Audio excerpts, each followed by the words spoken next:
Lakers T-Wolves Game 3, a war as expected. The Lakers lose this one, guys, and after tying the game at 103 with 4 minutes and 30 seconds left in the game, it was all Minnesota from there.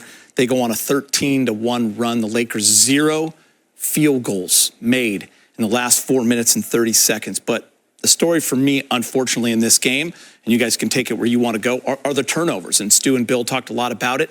19 turnovers for 28 points from Minnesota. That's the most in a playoff game that we could track back to that the Lakers have ever given up. The Lakers outplayed them in a lot of ways in this game. Better from three, better in the rebounding category, shot a better percentage up until the last 4 minutes of that game. But you can't, on the road, big game, in a matchup like this, when you have a chance to get one on the road, and that's the job, is to get one.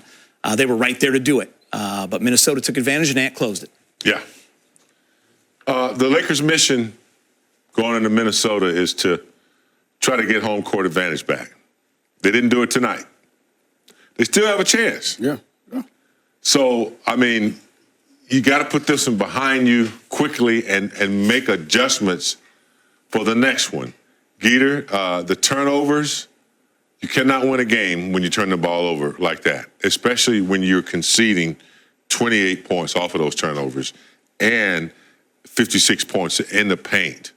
The game was, right there. It's just those timely turnovers and not making adjustments for McDaniels just ate them up.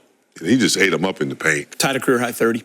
And so it was kind of an ugly game, a winnable game, but there were just a couple of moments where they were down 2, down 3, turnover, then that went to 5-6 point lead. So they're going to look at this and they're not going to like it, but they had a chance to win this game.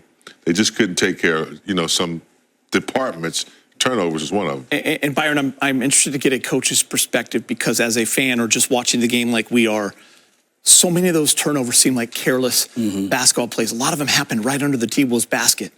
Like Lakers just not handling the ball and giving up an easy layup. Some of them because they dribbled in traffic or just threw bad pass. It was interesting that a lot of those were really costly ones. Yeah, some of it was over dribbling. Yeah. You try to penetrate too much or you try to do too much with the basketball. And again, when you get to this point in time in the season, when you're in the playoff mode, turnovers are such a crucial part of the game. They pick them off. It's 3-on-1, 3-on-2. It's layup. It's 3-point play. It's wide open 3-point shots.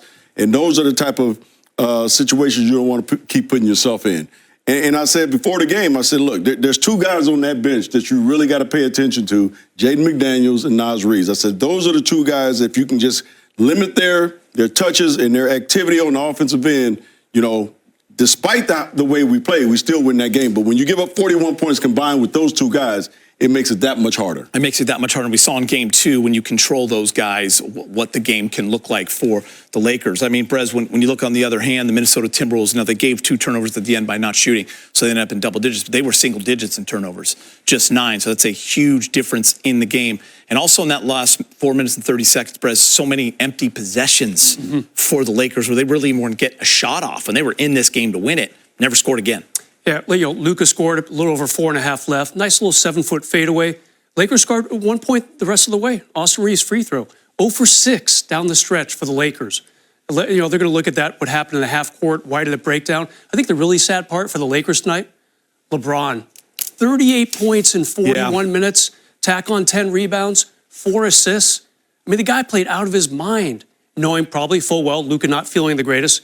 Luka couldn't even start the third quarter because of whatever intestinal problems he's having. He did re-enter the game not long after that, but LeBron really put forth maximum effort, exactly what you'd be shocked to see from any other 40-year-old, not him. I feel like it's kind of a wasted loss because of that in particular. Yeah, let's talk LeBron, and we'll talk Minnesota and Ant and McDaniels in a moment because I think you led to a perfect thing. LeBron was great tonight, and I was going to lead with that if this game had gone differently. You got your LeBron game. Those games that we have all seen from him for the last 22 years. I mean, he did things, shoot from half court basically, big game, rebounds, he did it all. Tough game to lose when LeBron gives you 38. Well, we talked about it pregame. He's locked in. The Lakers need a win. Luka not feeling well. LeBron's going to be there.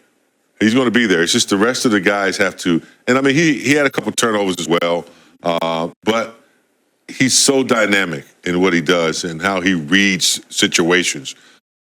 He had to step up, and he did. So the next game is a must-win. So you're going to see LeBron even elevate his play and his experience to another level on the next game. Yeah, and you hope the next game, even though it's a really quick turnaround, Sunday afternoon. 12:30. You know, Sunday afternoon. Luka, hopefully in that next 36 hours, will be healthier and ready to play. I think the one key against Minnesota when you play them, especially in the fourth quarter, they're such a dynamic defensive team. You know, they're one of the only teams in the NBA in the top 5, top 10 on both offensive and defensively. So defensively, you have to make them move a little bit more. You know, especially the last 3 or 4 minutes of a game. Because if you're stagnant with the basketball, they're just facing you. They got 5 guys damn near in the paint. And they're quick enough and they're athletic enough to be able to get out to shooters. And that's the one thing that they did. And we was talking in the room, Braz, I was saying, look, they're so good at packing the paint. Once you kick it out, you got to be in drive or attack mode instead of shooting so many threes, because now you can get to the free throw line, number 1. Number 2, that's easy points. Number 3, you stop the clock. Okay, so I think for the Lakers, especially the last 3 or 4 minutes of the game, you got to do a little bit better job of movement on the offensive end to get these guys moving a little bit. And now they're chasing you off for threes, and you're able to attack a little bit more. I'll tell you what, maybe we all underestimated the Minnesota defense coming into this.